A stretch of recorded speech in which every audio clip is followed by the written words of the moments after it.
Le débrief de la matinale et les temps forts de ce que vous avez entendu ce matin sur Europe 1.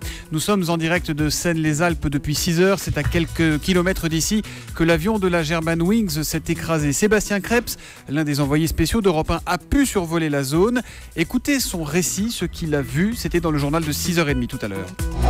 Vu d'en haut, c'est que si le pilote ne vous montre pas les débris, il est presque difficile de les repérer sur la montagne. On survole une vallée encaissée, une pente abrupte, sombre, rocailleuse, et sur la roche noire, on aperçoit de petites taches blanches, innombrables débris qui à l'œil nu paraissent minuscules.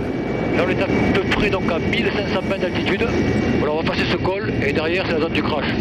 C'est une zone très pentue, vous allez voir tout de suite là. Voilà, c'est là que s'est passé l'accident.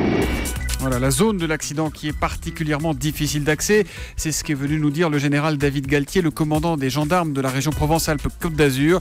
Il était mon invité à 7h45 dans l'interview Vérité, ici à Seine-les-Alpes. La zone du crash est une zone de montagne noire, avec du schiste, etc. C'est à la fois dur, mais il y a des époulements. Donc c'est dangereux et c'est la raison pour laquelle nous n'utilisons que les spécialistes montagne des pelotons de gendarmerie de haute montagne et nos collègues CRS de montagne ou les secours de montagne, des pompiers. Voilà, des spécialistes exclusivement. Ils montent sur place comme avec des glaciers, avec des crampons aux chaussures. Voilà, je vous donne cette image pour que l'on comprenne bien le milieu extrêmement difficile dans lequel nous œuvrons. On le sait à présent, parmi les 150 passagers de cet avion, il y avait des Espagnols, des Turcs et beaucoup d'Allemands. Une catastrophe qui endeuille notamment le lycée d'Altern am See en Allemagne. 16 élèves sont morts dans le crash. Maria connaissait bien certaines des victimes. Elle a témoigné tout à l'heure, c'était à 7h. Je suis très choquée parce que je connais des étudiants et il a été la sœur de ma copine. Je pense qu'elle a 16 ans. Je me sens très triste. On a déposé des fleurs et des bougies, oui.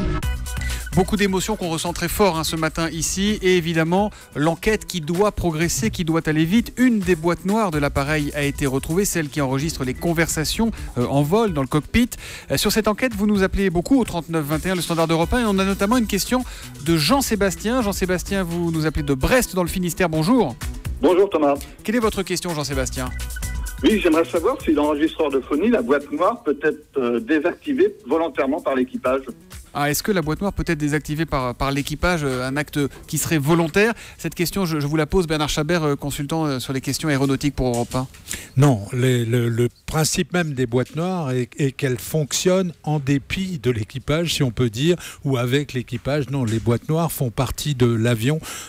Chaque fois que l'avion est en marche, les boîtes noires sont en marche. L'équipage n'a aucune prise. Non. Elle est protégée à l'abri de toute manipulation censée résister aux accidents. Tout à fait. Voilà, la boîte noire est endommagée, mais serait exploitable. C'est ce qu'a dit Bernard Cazeneuve tout à l'heure, le ministre de l'Intérieur. Merci Jean-Sébastien pour cette question. Vous, évidemment, continuez à réagir à cette matinale sur Twitter avec le hashtag 1matin, sur europe1.fr ou en nous appelant au 3921, journée spéciale Europe 1 avec les conséquences de ce crash, Maxime.